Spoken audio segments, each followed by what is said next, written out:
And we're live, everybody. Welcome in. It is Monday, noon Central. Super special episode today. We have Hans. We also have John from Dr. Know-It-All. Hey, What's how are up, you? man? Good. How you doing? I'm good. Super crazy stuff happening over the weekend for those that follow the AI space closely. If you like AI and you like drama, boy, is this the episode for you. I was telling Hans before we went live, this is like the Kardashians for nerds. So here we go. All right, so let's recap what has happened so far. And then we'll get into where this may lead, because this is actually, it is a lot of drama. It does seem like a massive cluster, you know what, but it has a lot of implications, especially how this technology is going to evolve over time, who has control, how it's going to be governed. There's a lot to talk about. So let's set the stage first for those that are not super familiar with the space. Thank you all so much for joining us. And then we'll see where we go. So it all started on Friday, if I can get the proper view here. It all started on Friday with OpenAI announcing a leadership transition, which included Sam Altman essentially being fired from the company and putting in an interim CEO, in this case, an existing member of the team, Myra. So Myra became the new CEO of the company. And then once that happened, after Sam Altman was fired, Greg Brockman, who's another one of the founding members of the company, also stepped down from the company. And now you had this super crazy dramatic thing happen on Friday where none of the OpenAI members knew what was going on, and the board basically let go of Sam, and then Greg followed after him. Then, over the weekend, we had a post from Sam where he was going back to OpenAI to supposedly try and negotiate a return to the company, mainly because there were so many people at OpenAI that were very upset about what happened, and there seemed to be some sort of misunderstanding. So here's a picture of Sam holding up a guest pass at OpenAI, where they were theoretically having a conversation on getting him back. Then it turned out that Sam actually will not return as the CEO of OpenAI, and instead they put in a different interim CEO in place, which in this case was the former CEO of Twitch, and who was also a co-founding member of Twitch with the CEO of Cruise, who also stepped down over the weekend. Okay, so if that's not confusing enough, but basically Sam did not return to OpenAI. Something fell through, obviously, through the conversation. And then there was an announcement from Microsoft that Microsoft will actually hire Sam Altman and Greg Brockman together with colleagues, will be joining Microsoft to lead a new advanced AI research team. So essentially, Microsoft poached Sam Altman and Greg Brockman to Microsoft away from OpenAI after that whole ordeal happened. Then the former interim CEO of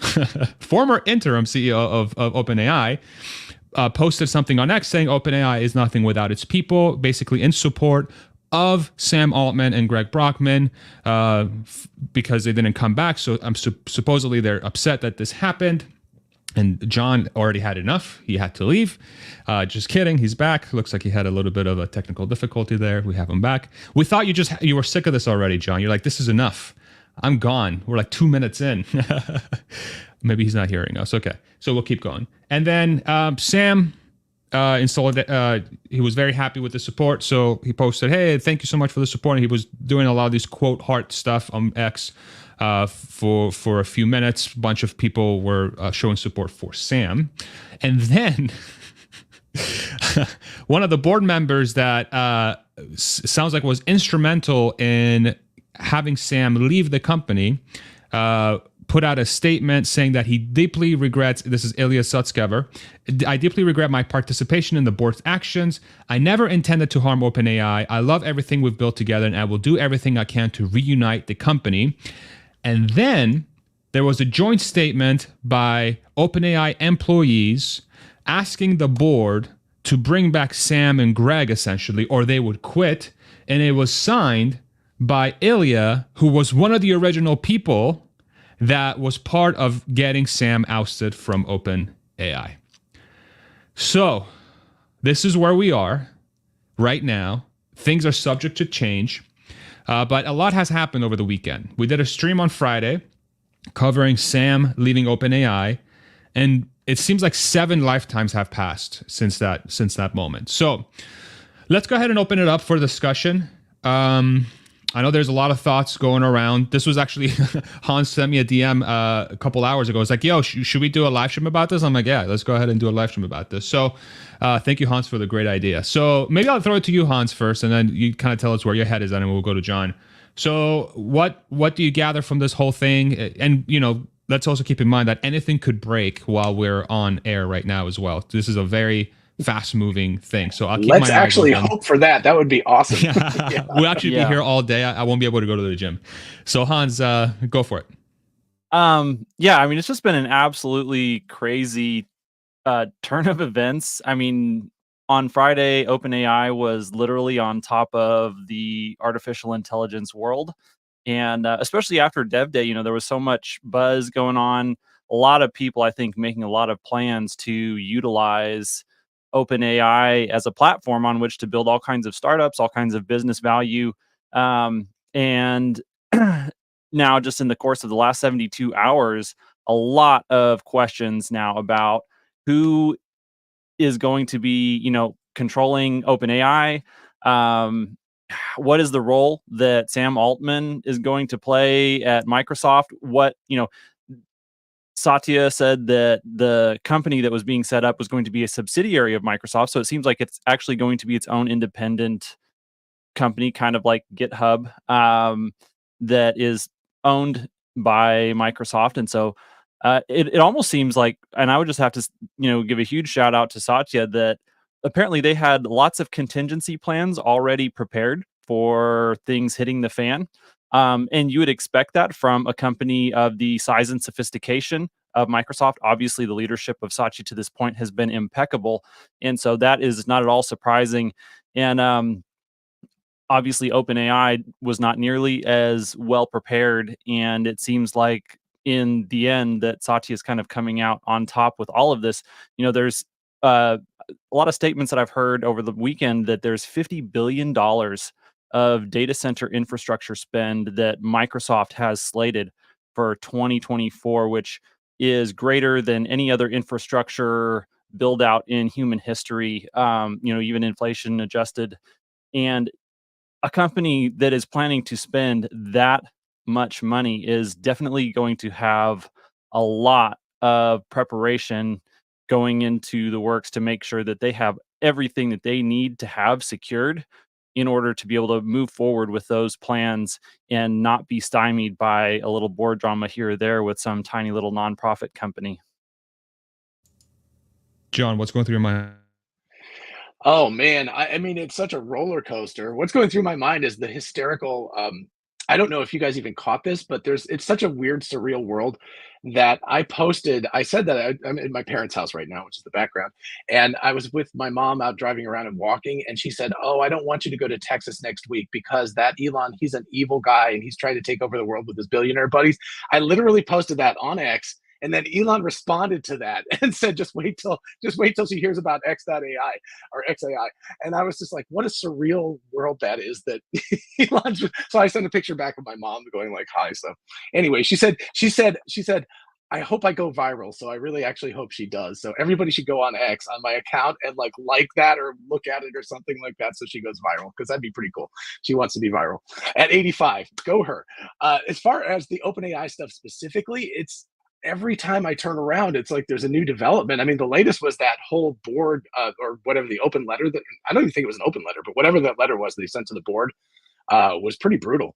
So it seemed at first like Ilya Sutskever was kind of in the right, at least from what we were understanding. But now it seems like the tides have massively shifted and everyone is behind Sam and Greg, including Microsoft. Who knows how long the Microsoft support for OpenAI will continue. And if they cut them out, then I don't know what happens to them because they need that compute. That's the only way they remain relevant. So what's going through my mind specifically is that OpenAI could become irrelevant in just a matter of weeks or months. Like, it could be that fast. If all the talent leaves and they don't have compute power anymore, then what are they? There's nothing left.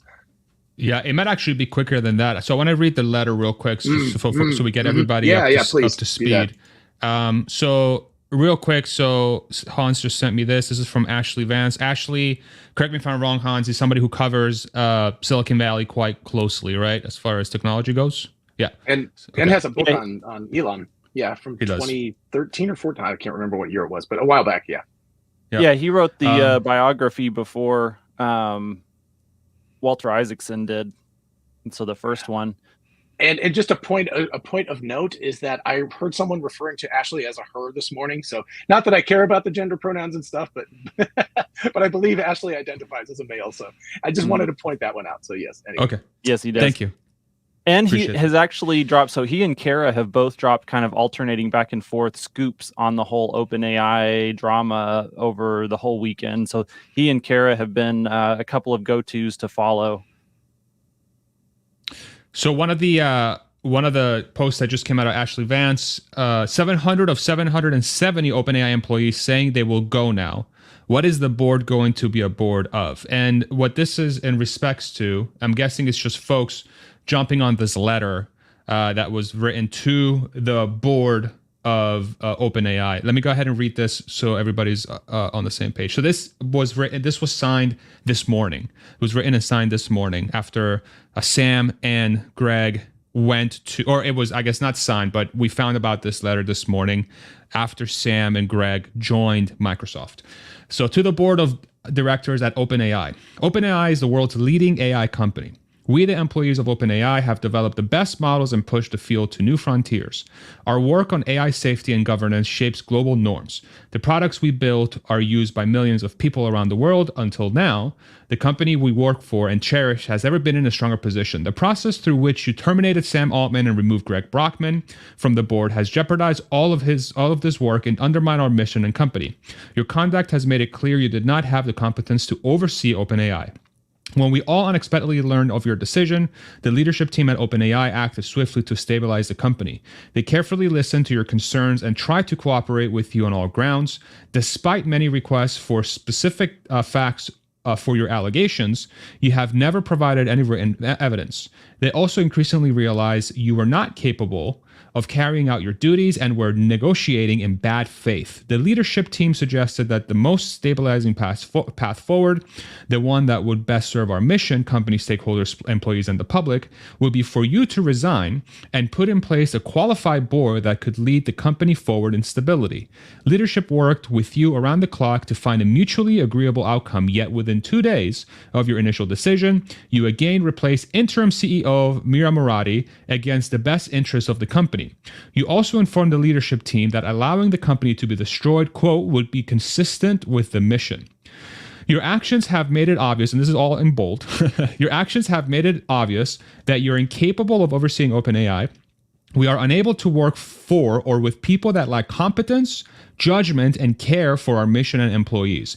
We, the undersigned, may choose to resign from OpenAI and join the newly announced Microsoft subsidiary run by Sam Altman and Greg Brockman.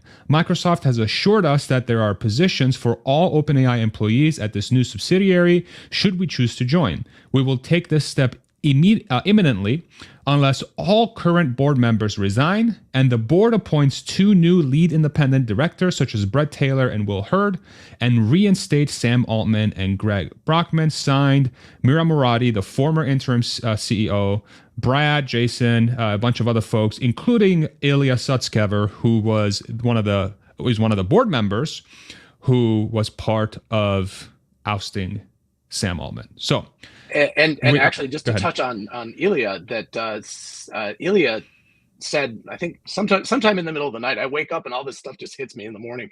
But he said he felt terrible about the whole situation, regretted what had happened, and then Sam posted a retweet of that with a bunch of hearts. So that's just crazy that Ilya, it sounded like, was the orchestrator of this, and now he maybe end up at Microsoft working with Sam again. So it's just can't figure out. And just quick. Yeah, and this is the post. Yes, I think we covered it at the beginning, but this you'll notice that no, you're good. The undersigned that is part of this letter is also the same person that regretted his participation in the board's actions of letting go Sam. Right. Go ahead, Hans. I cannot imagine that Demis Hassabis over at Google and Elon Musk at XAI are not also making a play for these folks. I mean, we're talking about the NFL stars. These are the people at the top of their game. So they're getting job offers like crazy right now, I would imagine. I would imagine. So yeah. Yeah, I think I saw something about $10 to $20 million contracts to pick up people exiting OpenAI. And also I know that George Hotz was putting out a call for OpenAI people as well to come join /tinygrad. Right. And TinyGrad is making some waves too, by the way. It sounds like they're horning in on PyTorch's territory a lot. So that's Well, getting and into the weeds a little Andre, bit, Farzad. Yes. yeah, Anyway. Andre was actually interacting with the TinyGrad account in the last 48 hours as well. So that's Right. an interesting thing to keep an eye on. Yeah. So here's the statement from the new interim CEO. This is Emmett Shear, who co-founded Twitch with the former now CEO of Cruise. That also broke. Cruise CEO resigned. That's just a after that small whole thing. story in amongst Yeah. all the rest of this stuff. Yeah. And As I Starship predicted, Cruise had a is launch. going to Cruise is going to sunset very, very quietly and very rapidly. They're not going to be relevant anymore either. So, but yeah, and Starship launched, no big deal. So yeah, Jeez. A lot of stuff this weekend. And this is Emmett Shear, the current interim CEO. Today I got a call inviting me. This is yesterday. Today I got a call inviting me to consider a once in a lifetime opportunity to become the interim CEO of OpenAI. After consulting with my family and reflecting on it for just a few hours, I accepted. And then he went through a whole thing on what his priorities are. The 3-point plan for the next 30 days: hire an independent investigator to dig into the entire process leading up to this point and generate a full report. Continue to speak to as many of our employees, partners, investors, and customers as possible, and reform the management and leadership team in light of recent departures into an effective force to drive results to our customers.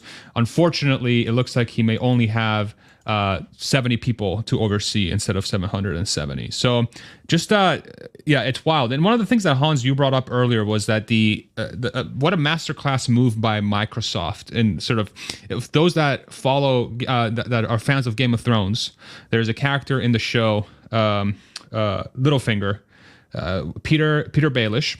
He has a very famous line in the show, and the show is about, basically capitalizing on chaotic opportunities to get more and more power. And one of the things that he said was, chaos is a ladder. And boy, did Microsoft climb that ladder, y'all. They're like the best climbers of ladders here. I think, the way I think about this whole thing is, one of the reasons why OpenAI was founded in the first place, at least the intention behind it, if we were to take the founding members at their word, one of which, the biggest one, is Elon Musk, is that it was made to ensure that the outcome of AI was as good as possible, with the mindset of ensuring the safety was paramount. AI safety was paramount. But now it seems like we have transitioned into a world where it's just for profit, just fly as fast as you can, and let's get to AGI. Let's get to AGI. And that initial vision of safety, being careful about our steps, it seems like that's taken a giant back seat. And a lot of the actions that have transpired in the last 72 hours, I think, reinforces that. Do you guys feel the same? Do you have any commentary around that? I'd love to hear your thoughts. Well, my commentary actually has to do with Elon posting again last night. He reposted something that Ilya had posted, I believe it was October 3rd, where he said, if you value human intelligence above everything else, you're in for a bad time. I'm not quoting that perfectly, but pretty close that. He pretty closely said that. And Elon last night said, uh-oh. And then I responded to that, and he responded to me and explained it in more depth. And, there's also this kind of floating rumor. It sounds like it maybe isn't as much as people thought, but that they may have made major progress. OpenAI may have made a major step, and they had gone to a level of general intelligence, artificial general intelligence, that was unprecedented, which led to the inflection point. Now, it seems like that's probably not the case after looking at the rest of the stuff this morning. But if that is, that also adds a level of existential risk. Farzad, as you were saying, if it's all a race to get to this thing first, nobody's paying attention to what happens after. It's just go, go, go, go, go. And that's a terrifying thing. So yeah. Go ahead, Han. Yeah, I think that so there's a couple. I've been down almost every rabbit hole imaginable on all of this drama over the weekend, and one that was interesting was the Igor, who's on the XAI team, back in June had posted that he keeps coming back to this paper that was basically looking at a trade-off between inference time compute versus training compute, One second, and that Hans. Who is Igor? he is one of the founding members of XAI. Okay. And so the implications, Last name Babushkin, right? Right, you are Babushkin. Yes. I can't pronounce it, so I wasn't going to Yeah, try. I know. I was going to say Way I'm to put him butchering on it. the I'm spot sure. there, John. I'm sorry. No, but I think I'm mispronouncing Yeah. it, but it's close to that. So anyway, yes. Sorry. Anyway. Yeah. The implications of the paper that he was looking at were that you can take a model and you can get equal performance out of a model that takes less time to train, less resources to train. But if you give it more resources at inference, that you actually, so it would actually take a long, like one example that I heard was, if you gave the inference computer 5 minutes to process an answer instead of 5 seconds, that you would end up getting a significantly better answer. Like he said 10x, you could get a 10x, an equivalent response from a model that had been trained for 10x less time if you gave it 10x more resources at inference. And so the implication of this is that, they have GPT-5 working internally, I'm sure. They have probably done something similar to this to test, okay, let's get a preview of what GPT-6, GPT-7, whatever our next models are that we're planning to, they know how much compute that they're going to throw at the training. And so they can probably get an idea of exactly how those models are going to perform already today. And this may be something that plays into the comments that Sam Altman made about, I've been in the room just here in the last month when we have significantly pushed back the veil of ignorance and made significant progress in the realm of research on AI. And then there's also, a number of comments that have been made about people are going to be surprised at the quality of the models that are going to be available to people in 2024. And so, that kind of lends a little bit of credence to this. And then I want to come back and say, okay, if there is significant concern and there's seems to be some tension inside of OpenAI between the EAs, the effective altruist crowd, and who are kind of decelerationist right now. They want to slow down, they want to pause, they want to pull back. And then the effective accelerationists, who are more the techno optimist crowd, that they just want to hit the gas, move forward, move fast, break things, traditional Silicon Valley style.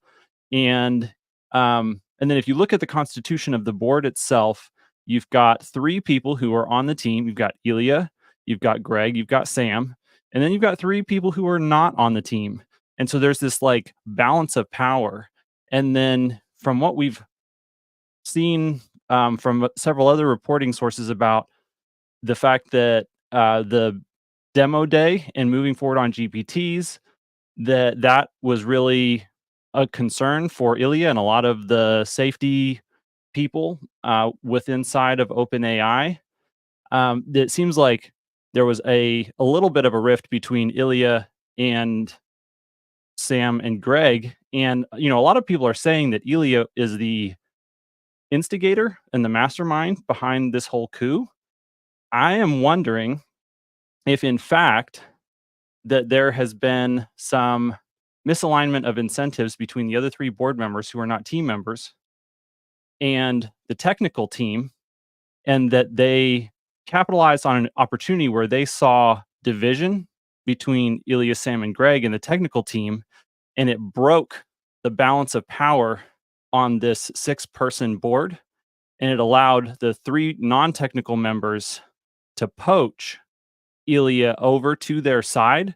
They saw a window of opportunity to make a move that they felt was in the best interest of humanity long term, for better or for worse, rightly or wrongly. And I think that, to me, makes the most sense based on what we have seen from Ilya and his, going back on his word, or not his word, but going back on his position and saying that he regrets participating in the actions of the board. To me, that makes more sense coming from someone who ended up getting used as a pawn than someone who was a mastermind. And it could have been that he had one outcome in mind that he thought was feasible and wasn't able to actually deliver on that. And that is the reason for his regret. But that's kind of one of the scenarios that I think is definitely highly possible and potentially even probable. So I guess the overarching premise here, though, is that now Microsoft, essentially, as long as nothing else happens here, and this is sort of the end state, it's Microsoft has been handed AI supremacy in a way, right? They have the most advanced AI tool in the world so far. They have basically they're going to have all the talent that made that most advanced AI tool in the world.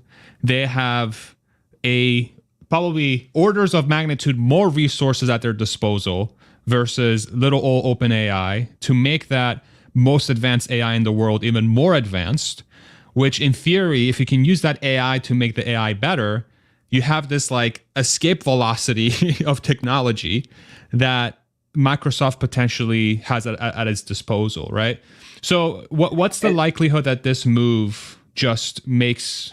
Go ahead, John. You were going to say something. Oh, yeah. Well, I was going to say, let's also not forget that there's no longer an alignment problem, because there was always, Elon has been very vocal about the fact that OpenAI was named OpenAI. It was supposed to be not-for-profit, open source, and they weren't. Now, if everybody gets subsumed under Microsoft's umbrella, it's for profit. It's clearly, there's no longer this tension. So they can just go whatever metaphor you want, pedal to the metal, as fast as they can. But also, let's not forget about Google, because Google has DeepMind, and they're going to be releasing Gemini. It was supposed to be like now, but I guess it'll be first quarter of 2024.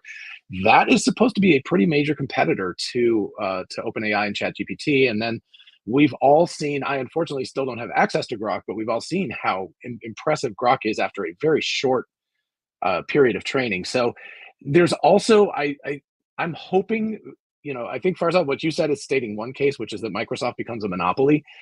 It's sort of like, weirdly enough, like the hardware space or the software space in the 1990s, where they were just about to put Apple out of business and become the de facto like everything. I hope that doesn't happen, because more competition is good. And I'm going to take the devil's advocate position, which is that hopefully this chaos, like you said, chaos is a ladder. And so hopefully it will spread the intellectual seeds out further, instead of just everyone, all 700 people just going and becoming part of Microsoft. I hope that XAI and Google and some other startups and Anthropic and other places will get some of this talent, because I think it will be to the good of humanity if that happens. Yeah, no, that's an excellent point. As long as that talent sort of pool does disperse, right? Like, one of the things, I have a couple super chats I want to bring up here from Pecco's Bill. Thank you so much for the super chat, 279 Canadian. John Carpathy implications to XAI. So John Carpathy is not John Carpathy. I think is it? Maybe directed to me or Andre. I don't know. Oh, maybe it was directed to me, and he was asking about Carpathy. Got it. John Carpathy implications. Yeah, so that's interesting, because Andre has been very, he had a. And sorry, John, one second. Can you give a little bit of like background who Carpathy is? Yeah. Okay, so Andre, oh gosh, I think he started at OpenAI directly out of grad school, but maybe I'm wrong. He might have had some, but anyway, he was at OpenAI. Then he was poached to work at Tesla, where it was leading the Tesla FSD AI team. Then, left, took a sabbatical, decided to chill. Then he came back to OpenAI, and he has been working on a thing called Jarvis, which I believe is like the Jarvis from Iron Man, like an AI assistant. And then, so that's the context. And then obviously everything's just been the table. Somebody said this, I don't know if it was Jason Calcanis or somebody, they said, they were playing, everyone was playing chess, and somebody just flipped the table over. It's like, we're done. And so he posted this morning a radiation sign, like toxic, radiation. So clearly he's not happy with the situation, even though he wasn't signed on to that document. So, and he also has quite the relationship with Elon. They have a very friendly relationship, even though he came and went from Tesla. So Elon poaching him back to XAI or to Tesla, I doubt he would go back to Tesla. I think he likes working on the research stuff, but I could definitely see him deciding to go to XAI. I mean, that lean, mean startup machine. Yeah, there it is. So yeah, that's not a good sign when somebody's doing that when they're in the middle of a gigantic overhaul. So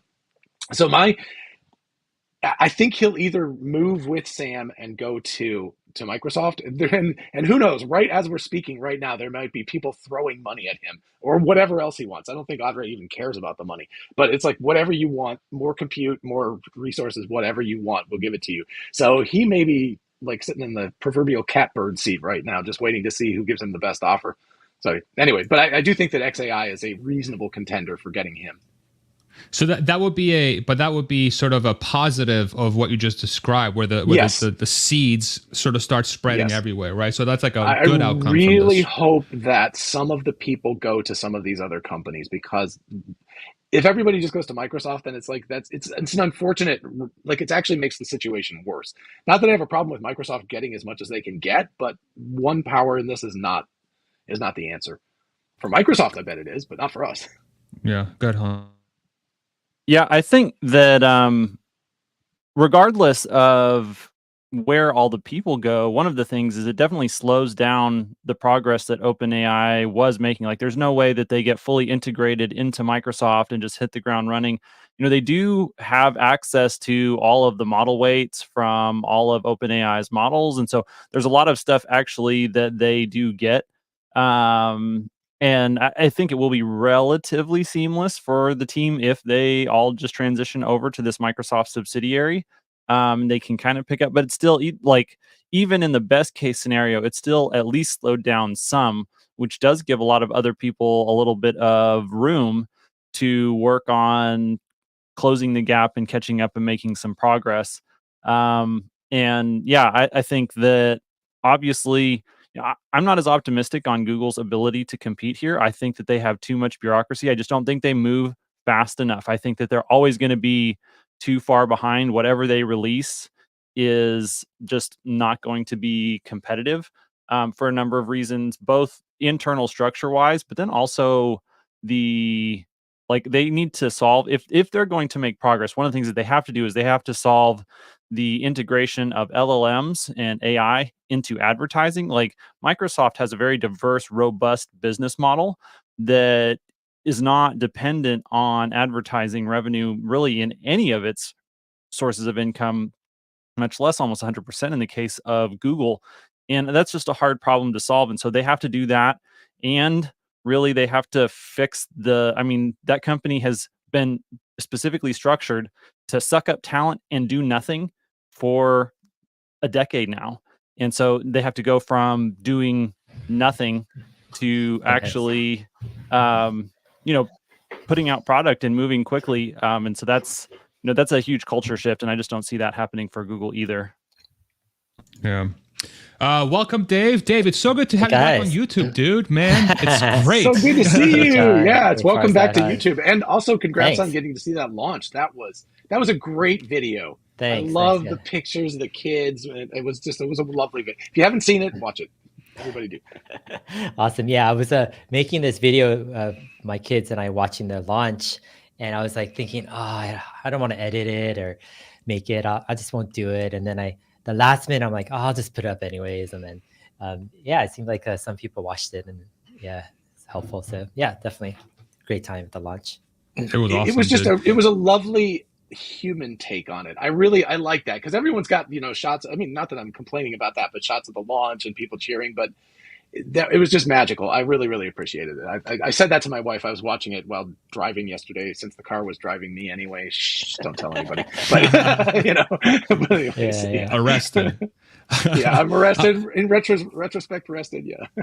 Anyway. So Dave, I mean, I know you've been following this incredibly closely. You've been in the AI space nose down for the better part of a year, it seems, and this is something that you were talking about on your live stream on your channel maybe an hour and a half, 2 hours ago, and sort of we're discussing all the different implications of this whole thing. Where's your sort of head at? Maybe if you can summarize it for us, for those that didn't have a chance to watch your live stream yet, and then where do you see this going? Yeah. So first of all, I was listening to your guys' discussion, so I felt it would be cool just to hang out. I think you guys are up to date on most of the information anyways. But I think one thing to add in this discussion is there's a lot of momentum in the past hour or two or 3 hours shifting where Sam Altman just tweeted like several minutes ago, about 5 minutes ago or something, a couple of tweets. But basically, it seems like he's getting more confident right now about the outcomes, and it looks like right, you have over 700 right people who have signed the letter, and I think what happens is there's a scenario where, let's say 750 people or so sign the letter or something. The board resigns because Ilya was like kind of like the main person in that board. There were only 3 OpenAI employees in the board. It was Sam, who was the CEO, Greg Brockman, who was the president and chairman, and then Ilya, who was the chief scientist. Then you had Adam D'Angelo from Quora, and then 2 others who are kind of like more obscure AI researchers, etc. So we thought that Ilya was the person driving everything. But now this morning at like 7 o'clock in the morning, he changes and he says, I regret everything. I'm sorry, right? Trying to fix everything. And now you have over 700 employees signing this letter for the board to resign. Who is the board though? It's the 3 non-OpenAI employees left, right? So if they basically resign, which right now, I think it's like high probability they're going to resign because they don't even have Ilya anymore, right? So if they resign in the next 24 hours or so, then a new board comes. Sam and Greg are back on the board. Sam is back as CEO, right? He has a better board on like backing him, and now he's like more powerful than before. He's more boldened.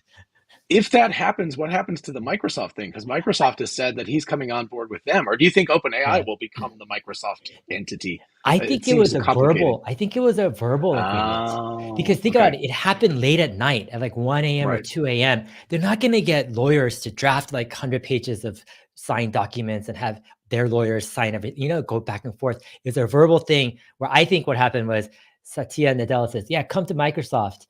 We'll give you unlimited compute. We'll give you all the data possible. We'll give you access to OpenAI's IP through our agreement with OpenAI.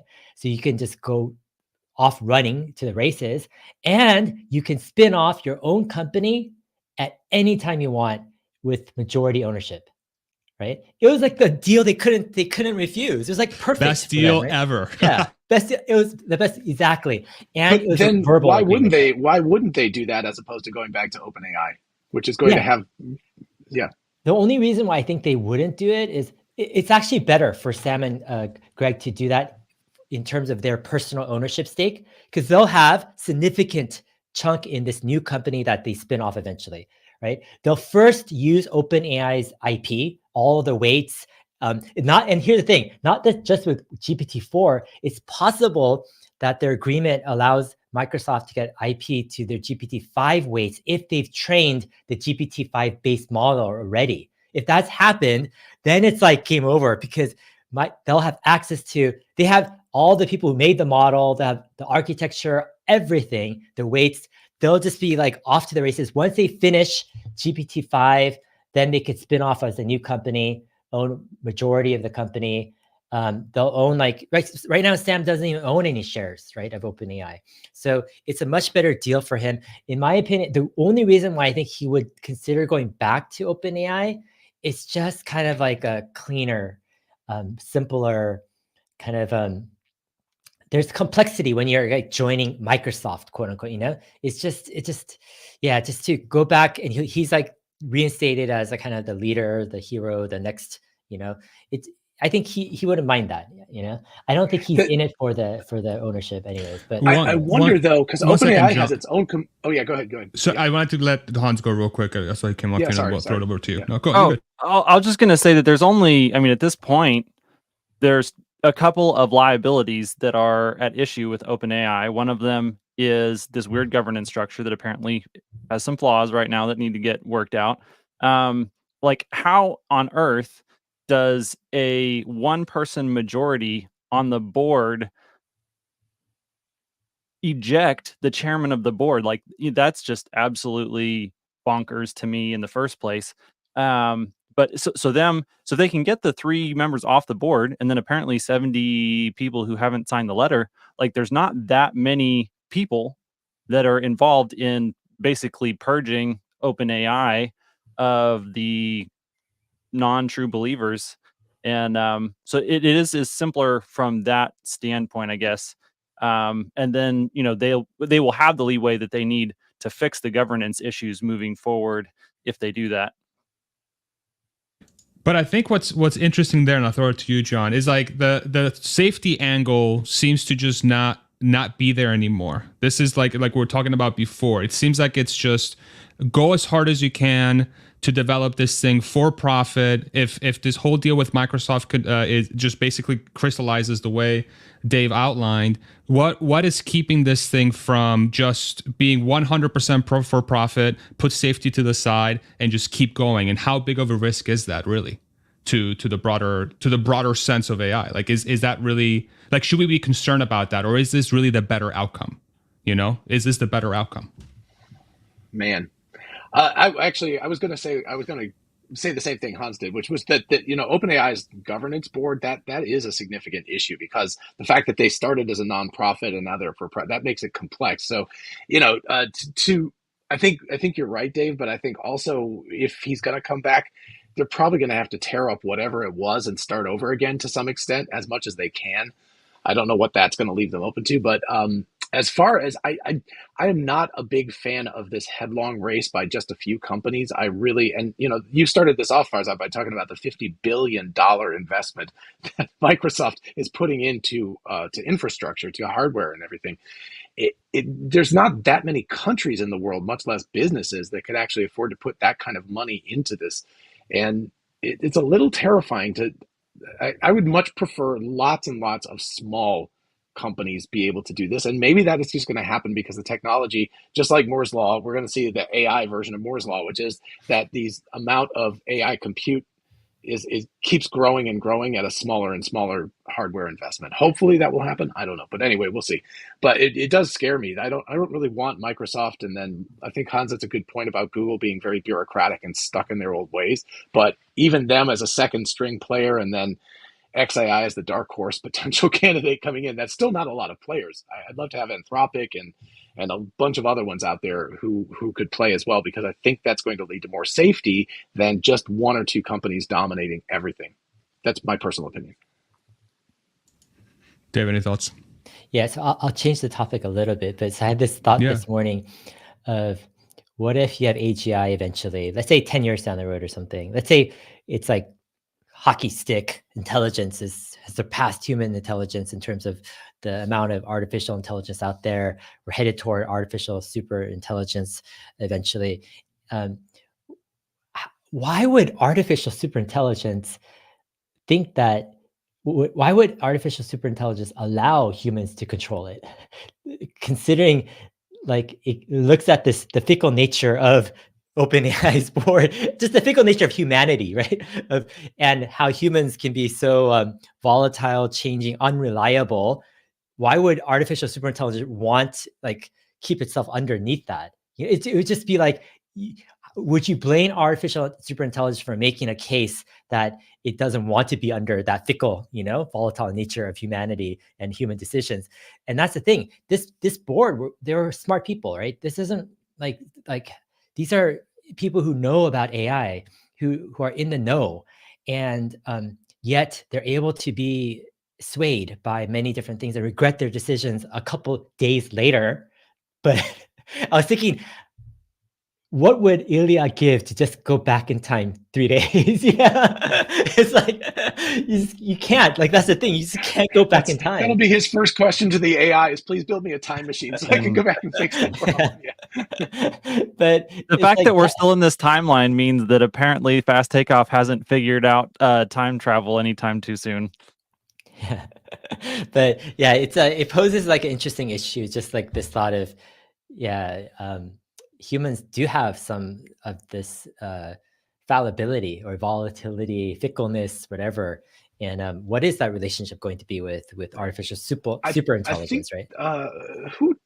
Somebody talked about this specifically, that humans are going to be like trees or slower compared to the AI as well.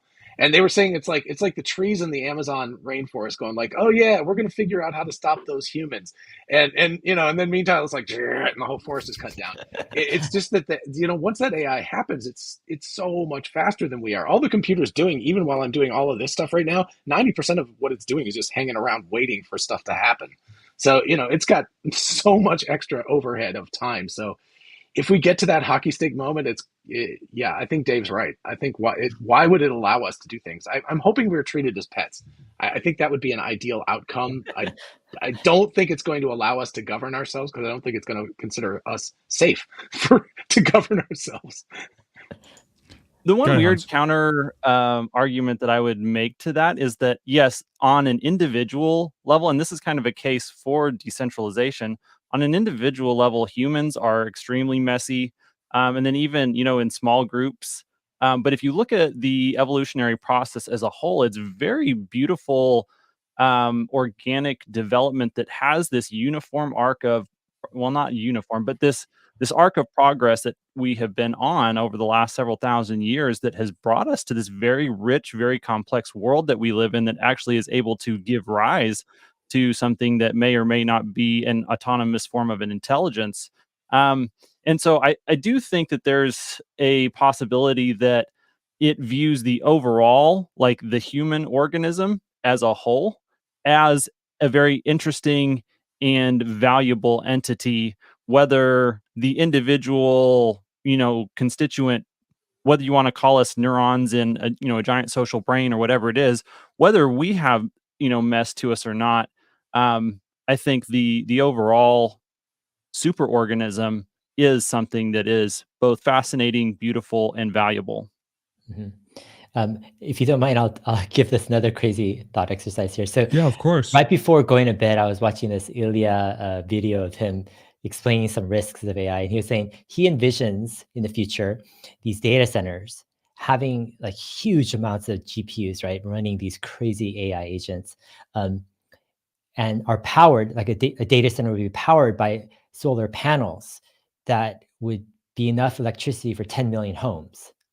So I was like, what in the world would that type of data center be like, And so I asked ChatGPT, I'm like, okay, how much power is powering 10 million homes? Like how much of electricity? ChatGPT says it's 100 terawatt hours, right, of electricity for 1 year.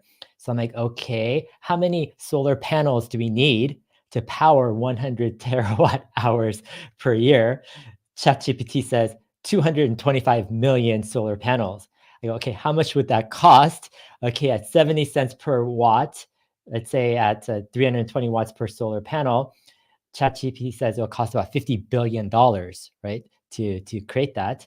I said, how many H100 GPUs would that power? ChatGPT says 17 million H100. Of course, H100 would be completely obsolete by then. But just to give you an idea of the scale, can you imagine something that just like millions and millions of solar panels powering millions of GPUs in a data center? Like what kind of AI would that power?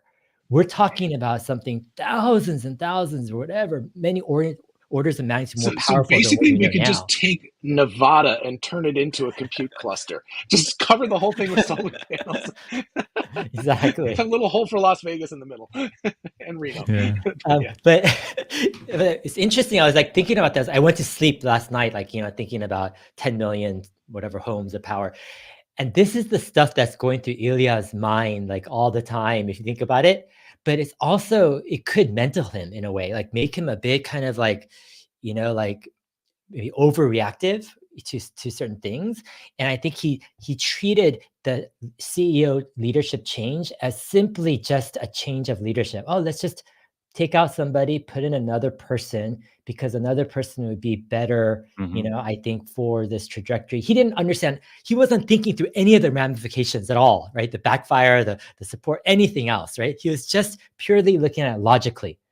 You've got these data centers across the world battling each other, these crazy AIs. Who's going to be best to, what's the best possibility these AGI agents are close to, let's say, super intelligent agents are humanity positive. They're like they have affinity, feelings of affinity toward humanity. Who's going to lead us Pro-human. better? Yeah, pro-human. Who's going to lead us closer in that path, probability-wise? And he thinks, Sam Altman, maybe there's someone better. Let's change it, right? That's his equation, right? And that's what happened. But he had no clue that everything would just blow up like what happened. I think. Go ahead. I was just gonna say that Mark Andreessen had a really interesting segment in his conversation with Lex Friedman a few months back, I guess now. And he talks about that exact dynamic of the people that are intimately involved in creating a technology being so close to it that they have, they really are not the right people in order to make moral judgments about the high level things about the use of that technology. And he was talking about Oppenheimer and von Neumann back when the atom bomb was developed in the Manhattan Project, and similar, just like the moral implications of all that and how that was something that weighed very heavily on Oppenheimer, and that caused him potentially that like it's highly likely that out of that guilt that Oppenheimer felt about developing the bomb, that he orchestrated Russia actually being given the technology for nuclear weapons from the United States, basically. Interesting. I will throw in, because my day job is in the humanities, and we actually are having a discussion at work at UGA about getting this National Endowment for the Humanities grant to do a humanities in AI like center or whatever. But regardless of that, it's making me thinking about this stuff. But Hans, I completely agree. I feel like a lot of these companies, and I've actually talked to these companies because, of course, I'm like, hey, yeah, you want me to work with you? They're like, no, you're not a rock star, this stuff. But I'm like, no, you actually, not me necessarily, but some group of people who are more, not exactly the super duper engineers, but people who are thinking about this, philosophers, historians, just a group of people like that to give these companies a little more perspective. I don't know exactly how that fits within the culture, but I think Farzad, you were talking about that, that sort of just helter skelter, like we're just going to get to AI and we don't AGI and we don't care what happens, damn the consequences. And I think having some people in the culture of these companies who are like, well, let's think about this in a little different way. And I think Ilya is a good example of that. I feel bad for him right now. I think that he got caught in a something storm that he did not realize. I think you're absolutely right. He was like, "Oh yeah, we'll take these little Lego pieces and we'll take this blue one out and put a green one in."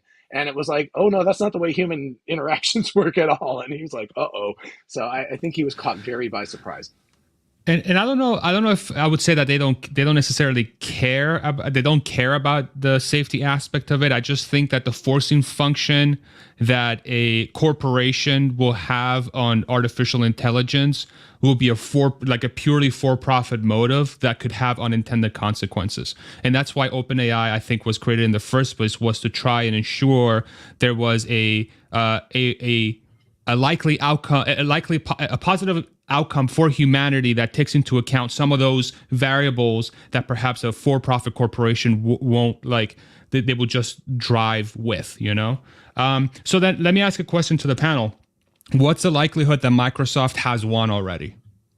Like, isn't this, especially taking into account that sort of artificial intelligence is a sort of a thing that will help itself get better over time?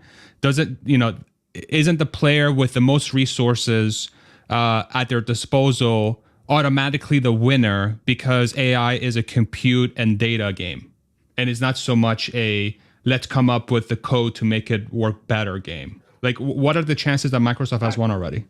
I'll disagree. I think the human factor is still very important. At some point, the AI is going to get smart enough that it's going to be able to bootstrap itself, which is when the hockey stick moment happens. But I still believe that we haven't come up with the right architecture. Transformers are kind of dumb.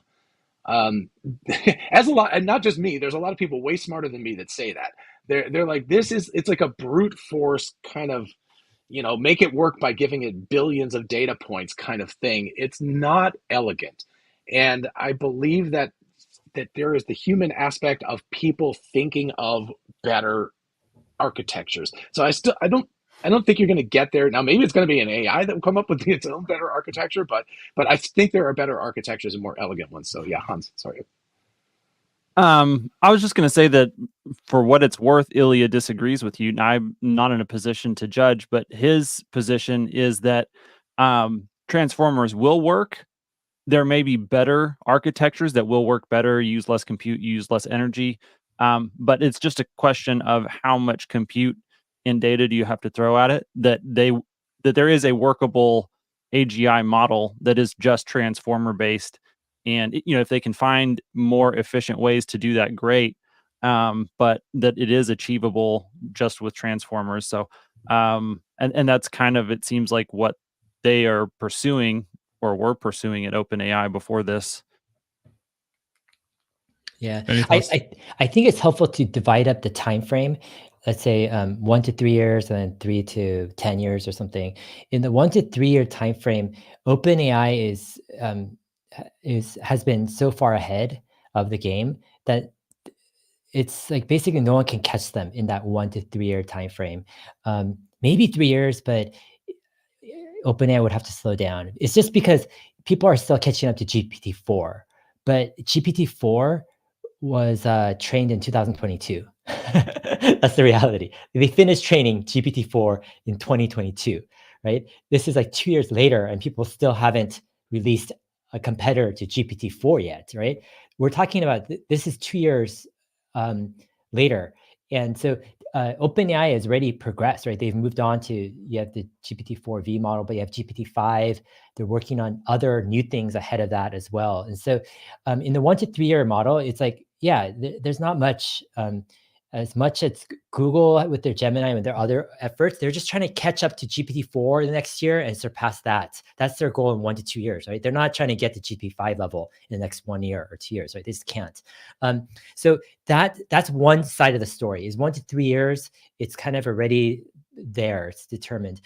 Where it gets more interesting is in the 3 to 7 year time period, where now it gets more complex, because OpenAI needs to keep up their pace of innovation and their lead in order to keep that 3 to 7 year lead.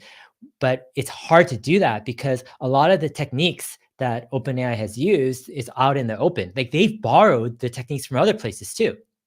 They didn't invent transformers, They were the ones reading the attention is all you need Google, paper and yeah, saying, Google this is DeepMind. interesting stuff. Exactly.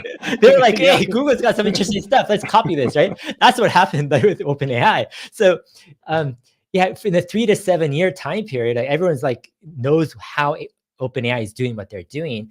It's a matter of who can come up with a business model and the guts to spend the billions of dollars needed to train the size of the model that OpenAI is trying to train as well. Meaning, for example, if GPT-6 costs $10 billion to train, who's going to train? Who's going to compete with that cost, that amount of money, right, to train that model? If whoever has that money and whoever has that determination, I think in a 3 to 7 year time period, if they can keep up with the top leader in terms of training costs, they could be a force to reckon with, right? There's enough time to catch up, right? A lot of it is the economics and the business model. Of course, they have to solve the data problem, but the techniques I don't think is the most difficult thing. And so for the 3 to 7 year period, who has the economics to spend that much money? It's Google, it's Microsoft. Apple might, if they get serious, but including the LLMs with their devices, and you have Elon. Right. I mean, you have maybe Anthropic, who has an Amazon who might partner and might buy them out, et cetera.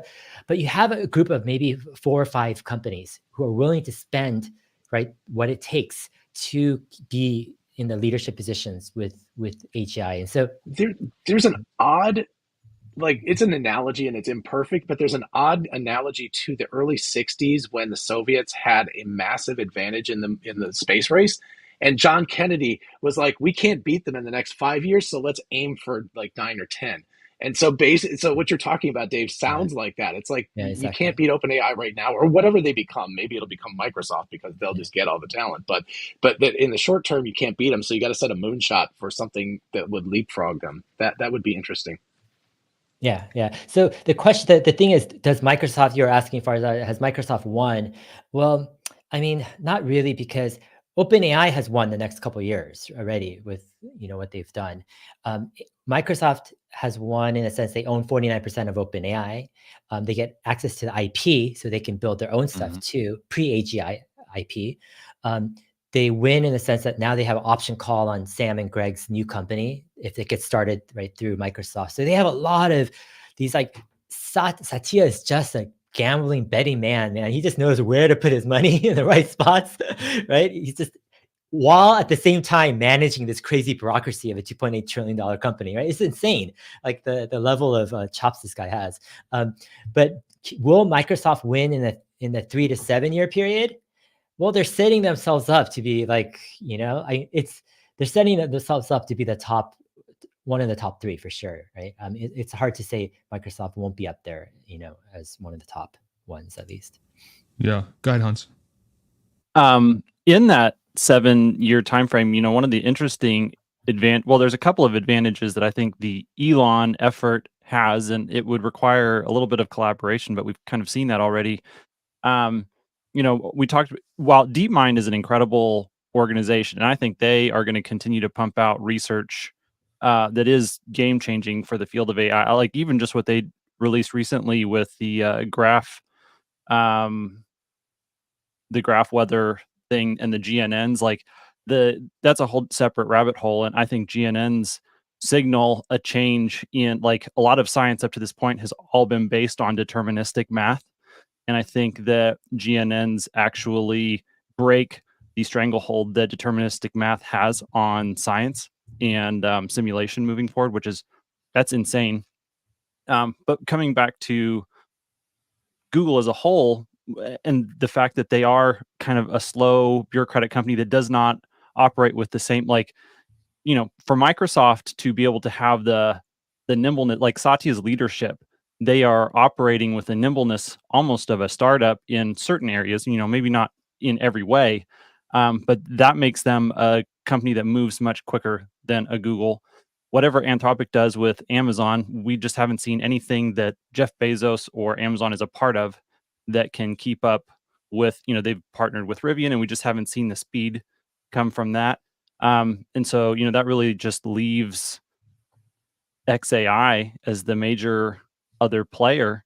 And on the economic front, that if they purchase renewable energy resources, batteries and solar panels, and they can actually get their input cost from an energy standpoint. And then if Dojo is successful enough to actually reduce the cost to acquire the compute, if they can win on unit economics in energy and in compute cost, and they can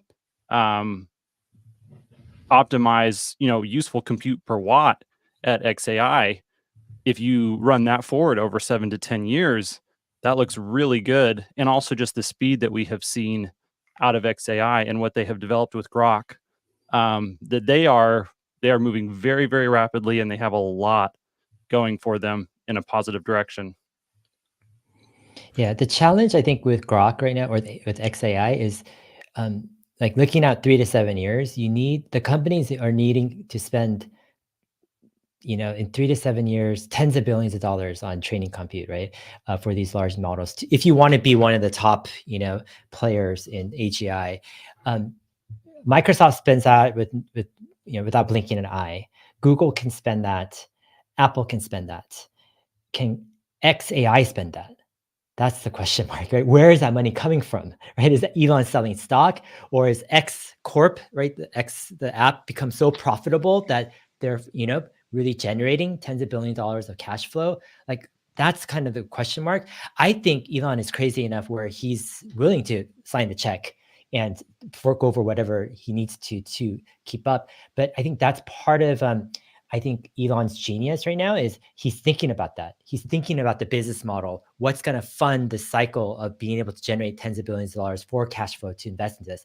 Can Tesla do it? Yeah, actually, I think Tesla can do it. Actually, Tesla can actually fork over, $10 billion whatever 20 billion in compute power. And This so is there, and Dave, I think I'll jump on that. I think that an advantage that XAI has that is something that people really are not like conceptualizing is that they, through Elon, I don't know exactly how the relationship would work, but they have access to and a relationship with Tesla's AI team. And I am a very big proponent that I think that the first thing that's going to get to AGI is not a large language model, but something like full self-driving. Because large language models are already dealing with an abstracted version of reality because language is an abstraction of reality. So it's already like a step removed from reality, whereas something that has to deal with actual reality and make decisions based on that. Now, I don't think it'll be the car version of full self-driving, but the Optimus version, the one that's dealing with the robot, that we're going to start to see Grok and I hate calling it FSD because it's not, but whatever the Optimus version of FSD is, when we see those two things get married, that's going to be really interesting. So I think that's the dark horse weird left turn angle that could come in and change the whole landscape. yeah, well, yeah. I mean, going along with that, it's like Tesla Optimus robot will need Grok, will need the language side, but also Grok or XAI will need training compute. Tesla has Dojo, or at least is ramping that up, so it's going to be interesting. Like I'm proposing Tesla make an investment in XAI, get some equity, and give like Dojo compute. Like make it more of a formal partnership here. Because XAI is going to need a lot of cash for compute. They're going to need a lot of training as well. Tesla's going to need whatever Grok has. So let's ink the deal. Let's get Tesla to get 25% of XAI. Do you think these shareholders at large, since Tesla unfortunately I love that Tesla's a publicly traded company because I can buy shares, but it seems like that adds a layer of complexity to being able to ink a deal like that, because they'd say, wait, you're going to give compute resources that you desperately need for Tesla to this other company. I'm just asking because I don't know. I'm not a It would lawyer, have to be so, a shareholder vote, because people would scream like, "Oh, Elon is funding his own company," like whatever. So Elon would have to recuse himself, and shareholders would have to vote on the actual terms of the deal, right? But yeah, it would be a quick vote, and I think shareholders would overwhelmingly vote to take equity in XAI. I think it'd be good. I'd vote for it. Hans, I'm seeing you're putting some pretty interesting stuff in the private chat. So the other angle too, SpaceX being a private company and maybe Starlink not being spun out could be one of the reasons why, so that it gives Elon more cash to play with to potentially invest into resources for XAI. Hans, go ahead and riff off of that, because that's pretty interesting. Yeah, I mean, I was just wondering, and we saw that Elon has responded recently to saying that Starlink's not IPOing anytime soon. And that was one of the things that he had said in the past, was that they would IPO Starlink once cash flow is consistent in ramping. And so it seems like from the outside, we don't have the books, and so we don't know for sure, but it seems like that we're at that point. So for him to delay that is interesting. It doesn't signal that exactly, but I do see a lot of benefit from Elon's standpoint. Even though as an investor, I would love to own SpaceX stock. That keeping it as a private company gives Elon a lot more room to operate and do what he wants. And if Starlink continues to just be this ginormous cash generating machine, I mean, he still does have to use that to fund the growth of SpaceX. And there's a lot of CapEx that is involved there. So I don't know how much excess above and beyond that Starlink will be generating. But that is definitely one potential source of funding. And then the other thing on what you were talking about, John, if Microsoft can do a deal with OpenAI to provide them with lots of Azure compute, I'm sure that there's something that Microsoft is also a public company, so there's got to be some ways that Tesla could do a deal with XAI to do that. That is true. Yeah. I mean, I think that you just have to show, Tesla has to show where they get the benefit. And if XAI says, we're going to give you access to Grok, that would be all they would really have to be like, oh, cool, you get a large language model out of this. So yeah. Yeah. On the Starlink point, actually, I think IPOing, so the idea behind the Starlink IPO has always been not to release all the shares at once, but you do, like, for example, SpaceX would keep 90% of the shares, maybe IPO 10% to raise cash for their investments, and then over time they would just sell a little bit over time, right, to raise more cash. So, but Starlink has gone much better than expected, and like for example, supposedly SpaceX revenue is jumping from 9 billion to like 15 billion next year, and because of Starlink, and it's already like Elon tweeted that SpaceX Starlink was cash flow positive or break even. People took it as Starlink. I actually am taking it like more as SpaceX, and The that's more, whole thing. yeah, because you can't really separate those two companies. Like what is Starlink's expenses? Like a lot of it is launch expenses, you know.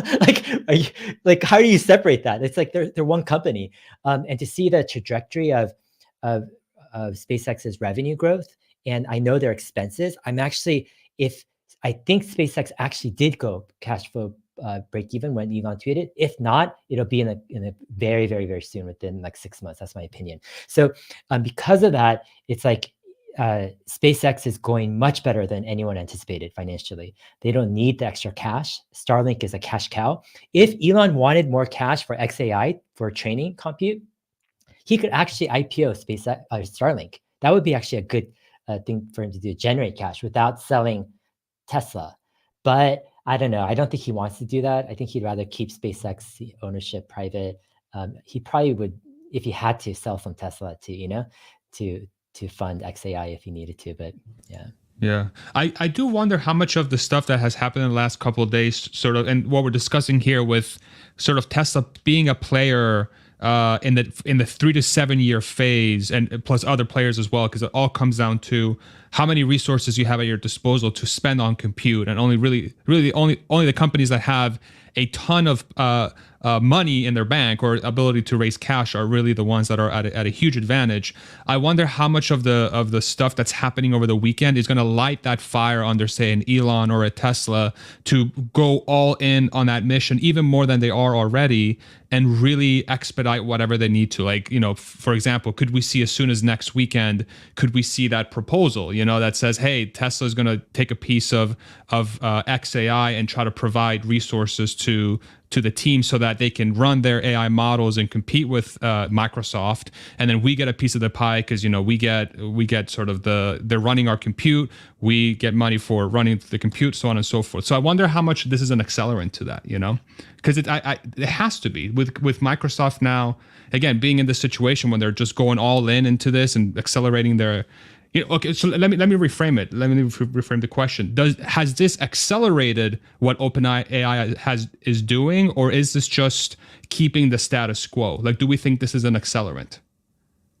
Yeah, I mean, from Elon's perspective, let's imagine you're Elon Musk and you're looking at the unfolding of this craziness. A lot of these players personally. Sam Altman. Ilya. The whole team. Andre's part of that. You understand what's at stake here. And you see Microsoft making these deals. You're seeing all this stuff happen. You're seeing Microsoft's budget, right, into infrastructure, like we mentioned, $50 billion next year. I think this does change Elon's mind a bit. He's like, we got to boost up our what we're doing here. We've got to be, speed it up however faster we can get. He mentioned how XAI was like burning the midnight oil, working in the late at night. I would imagine this week, next week, it's recruiting time, calling up people. And the next question is funding. It's like, how can we speed this up? Can we get more GPUs, right? Can we, invest more into infrastructure? Because that's the key question, It's just, they all have a plan. All these companies have a spending plan mapped out for a few years, right? How much money, how many GPUs, what type of model they're going to train. It's all there. And so you can accelerate, you can bring it faster. You just need to spend more money. Right. And it's, again, a business model issue. It's like, where's that money going to come from? Right. So, yeah, it's going to be interesting. I think definitely with Elon, with Google, they're going to poach people and get more serious about it because Microsoft is getting more serious about it. Amazon. Yeah, I think it's an accelerant. John, you had something. Oh, I was actually just going to ask, the thing that really blows my mind is where in the heck is Apple? Like everybody else is making these, including Amazon. Amazon and Meta are making plays. Apple is like the most valuable company in the world, and they're kind of built on this tech, and it's like, what is going on with them? And they've even got like, neural engines in their phones and stuff. It seems Exactly. bizarre to me that they're, I don't know. Maybe there's something happening under the table that we don't know about, but it really seems weird that they're not really heavily playing in this field. It's wild, right? Because Siri was the thing that's like, oh, how long ago did Siri come out? And it's literally Siri is like this. This is real Siri, and nothing has happened. So it has to be a culture thing, right? It has to be a thing where maybe they're waiting for the right moment to jump on and commit the resources. But it's just, I don't know, man. Like they could have capitalized on this years ago. Yeah, so I used to kind of be like kind of more critical on Apple, like up until a few months ago, and then I had this realization a couple months ago. I'm like, dang, Apple is in such a crazy position, because even if they're late, a little bit late with large language models, they've got the business model where, for example, like John, you're talking about, they got these inference chips on their mobile devices that are just going to get better. They're best in class right now, but as they get better, they run better, larger models, et cetera, locally as well. But what they have, what very few companies have, is they have the ability to charge more for this device. Like, think about it.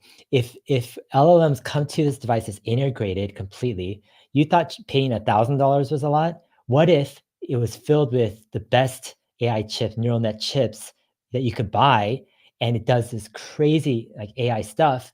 You're willing to pay $2,000 for this, Like, even without that price change, they're still able to spend tens of billions of dollars to train the largest language models that they need to train. So they're in the realm of possibilities just because they have the model to do it. But once you add the value to the device and you charge more for that device, because others to copy what Apple is doing with the amount of neural net processing power is hard to do. You can't just within a year do what Apple is doing. This took many, many years for Apple to get to where it's at. And so they're in a unique position that you think that they're late, you think that they're behind, you think that they don't care, but they're just a little bit slow. They're much faster with the hardware than other companies, actually. So they're a little bit slower. Once they get their LLMs, and they might take this approach where they're doing a locally, run language models, where they really want it to be more locally run and private, secure.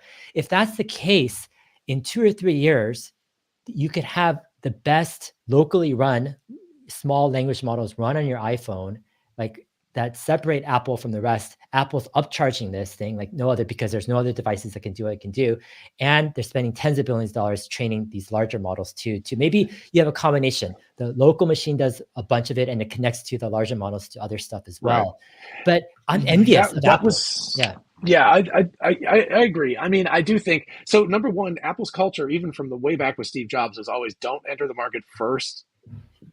Like, look at what's actually percolating and then go for it. And they're doing that with the goggles too. So we'll see how that works. But so you're right. I mean, the fact that they're not the first mover doesn't necessarily put them out of the game. The second piece of this is, as you're absolutely right. I mean, their hardware is just crushing it right now. And the third is that I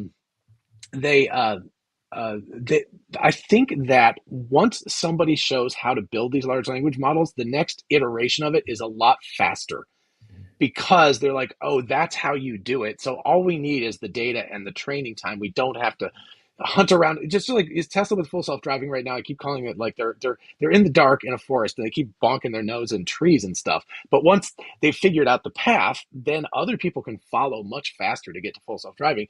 Similarly with large language models, once it's like, oh, that's how you do it, then you can follow much more quickly. So it's not going to take them 5 years to train these. I mean, look at Grok. They put it together in April and they had a model out in October. It's like, holy crap. Apple has something as good as Grok, I think, or better right now. I wanted to throw in ChatGPT. So I don't know if you've used it on your phone, but it's really cool because you can talk to it. Yeah. But there's about a 3-second delay. So just imagine with the iPhone and the new Siri version that it's instantaneous and it's just that good. I mean, and then it goes out to the internet if it needs more resources. But the first interface is that would be a game changer. Yeah. I mean, you're like the latency is killing the audio chat with ChatGPT for me. I mean, I use it all the time with my kids, but it's just if you have local inference doing, everything or a lot of the conversing back and forth, connecting when it needs to for extra backup, Right. Yeah, it's going to be crazy. Yeah. One of the things about Apple is, they can't release that product until they have the privacy piece locked down. It just won't be on brand for them unless they do. And no one has really cracked that nut yet. And so, yeah, I think that's probably also a factor. Wild stuff. So like literally it's still as much as everything has changed, it's going to change even more. Like, so we're truly at the early stages. I mean, it still feels so early in the game. I mean, the Apple thing, it actually makes a lot of sense. It's been frustrating to watch them wait because they have so many resources and so much talent, and they have the thing. I mean, they have the thing right here. It's like, okay, so why didn't you guys take a market leading position? But after what you guys described, it makes sense. It makes sense that they would sort of capitalize on the opportunity once they feel like they're truly ready. I was looking online to see if there's any other breaking news. It does seem like we're still kind of where we're at now.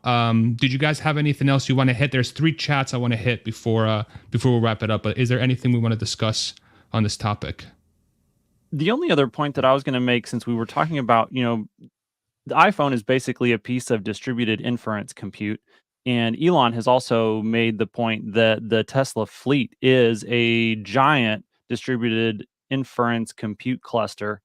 And the fact that it's built on, older fabs and is highly scalable for the vehicle, is a potential option for Tesla to pursue to ramp up the total amount of, they could create something that wasn't even necessarily installed in cars, but use some of the same infrastructure that's building FSD computers to massively ramp up some sort of an inference data center and cloud, Right. I think relatively quickly. I just while we were talking earlier, I just did the calculation in my head, but because we were talking about $50 billion that Microsoft is spending to create their compute infrastructure.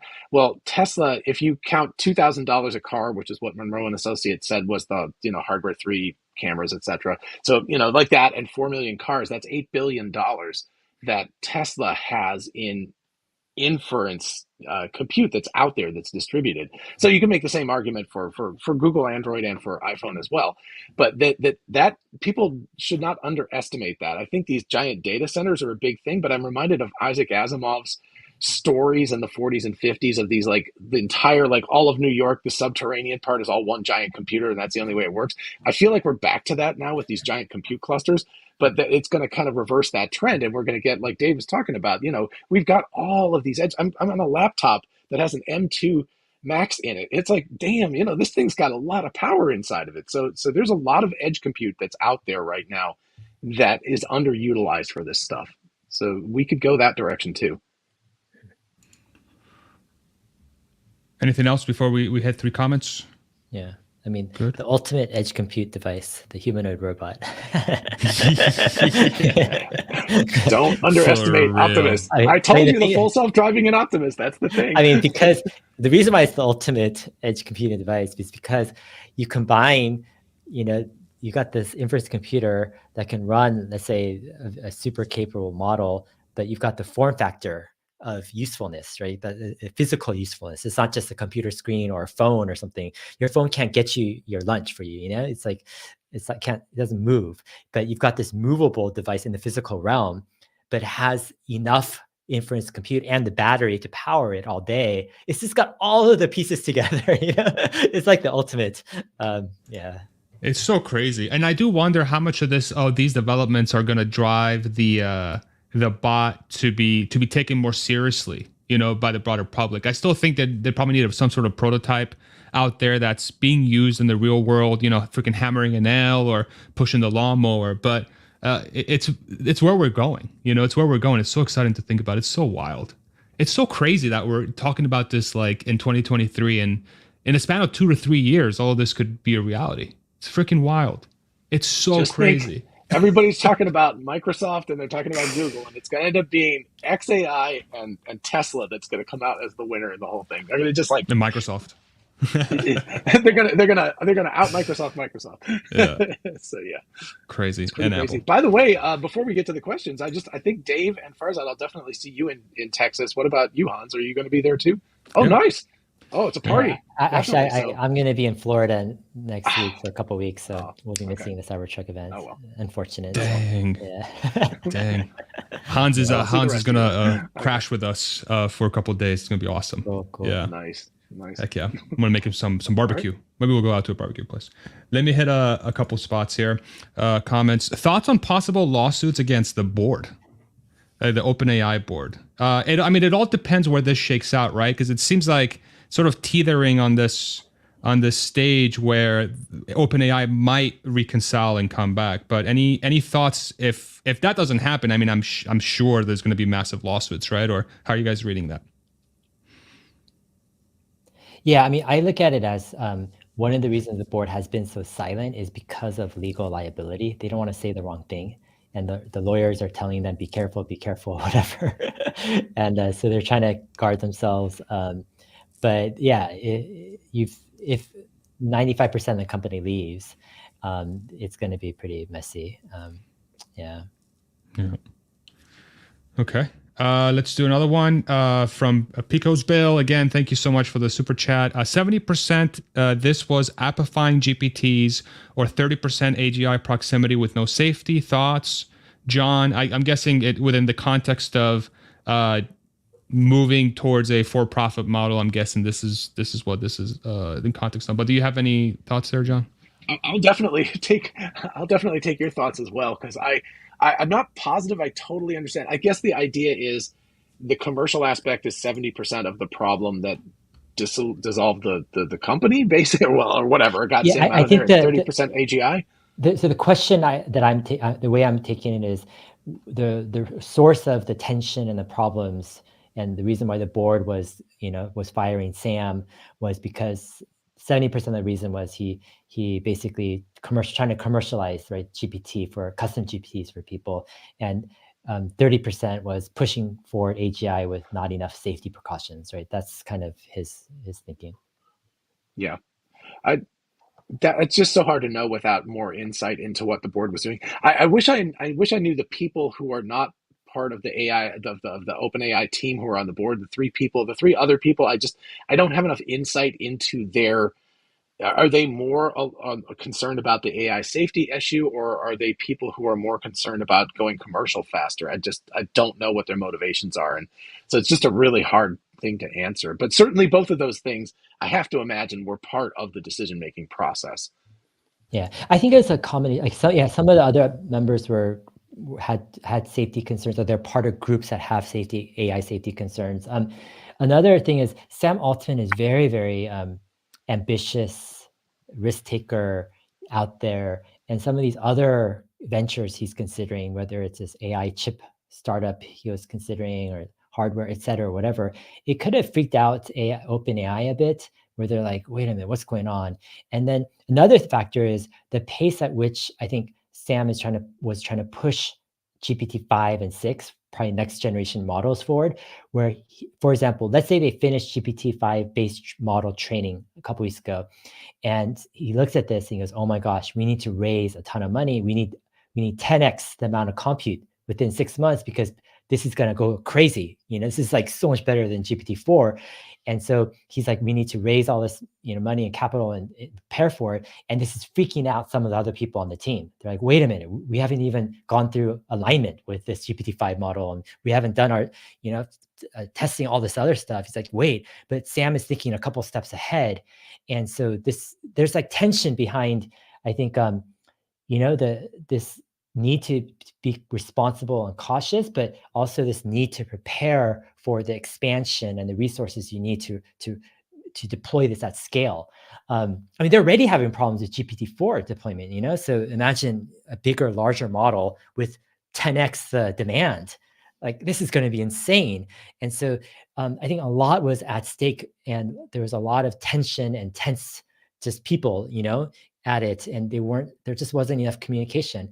And probably a lot of these folks, I won't say a lot, but a portion of them have maybe some communication issues. They're good at what they do, but they're not at the greatest with interpersonal skills, and relationships, etc. So a lot at stake, I think.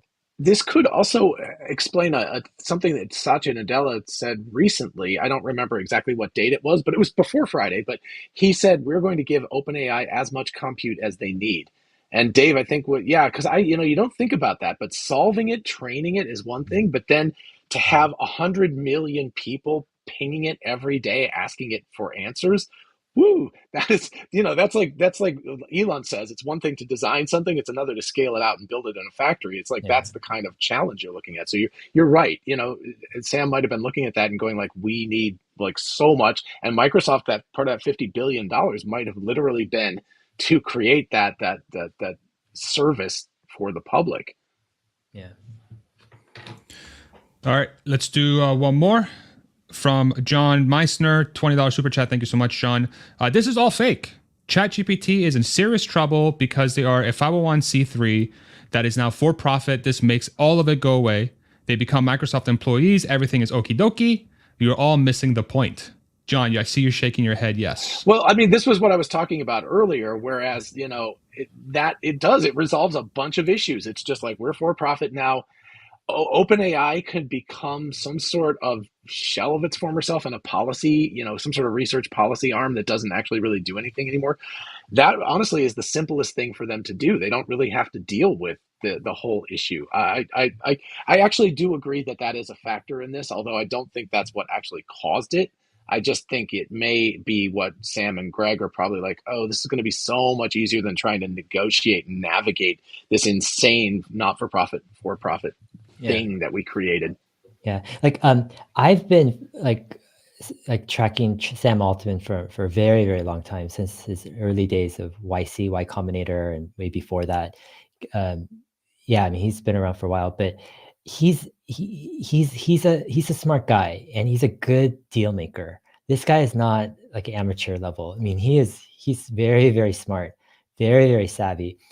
He made a deal with Microsoft, where they got 10, 13 billion without having to give any AGI to Microsoft, meaning all of the IP is pre-AGI. Once OpenAI reaches AGI, supposedly the IP agreement is off.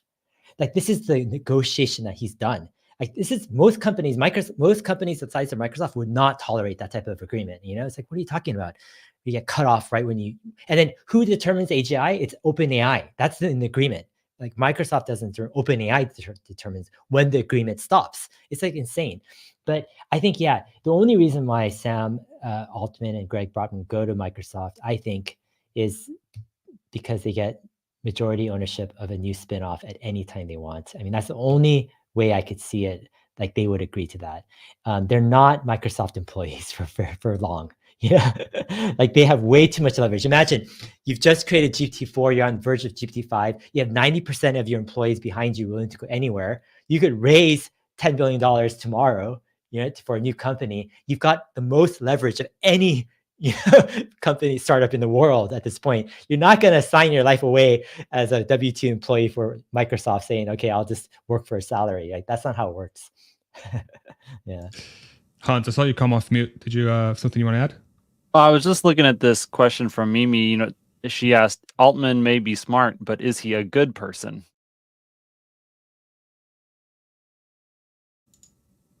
And I think that's some of the concerns that some people were having, right, around this, is that this is a for-profit motive. That was one of the questions I posited on Sunday, was like, what if all of this is just it's an opportunity to leverage financial gain, and in the process we could be opening up a Pandora's box that we're never going to be able to close because of the haphazard way potentially that this is going to approach. I don't know. I mean, I don't know the guy. I mean, he's clearly brilliant, and he's had incredible success for a really long time. But it's like, my overarching concern always has been with this technology is, when humans are involved, humans are not perfect.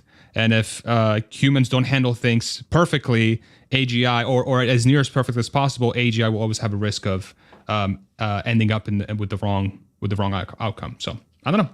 I mean, this whole thing is very fascinating to follow, nonetheless. And let's leave it off with this, I guess. The last post that came from Sam Altman: we have more unity and commitment and focus than ever before. We are all going to work together somewhere or other. I am so excited. One team, one mission. So this was about an hour ago. So we'll see.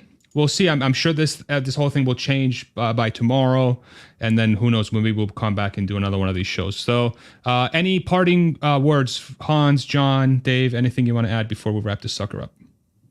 No, it's fun chatting with you guys, catching up. Yeah, definitely appreciate it. Of course. Yeah, I enjoy this. This is really great stuff. Thanks for having us on, Farzad. Oh, of course. Yeah. No, thank you guys likewise, for joining. I loved the conversation. It was great.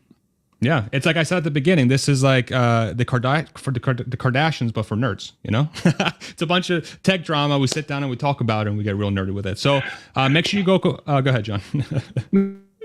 Okay. I was just gonna say, as the AI turns.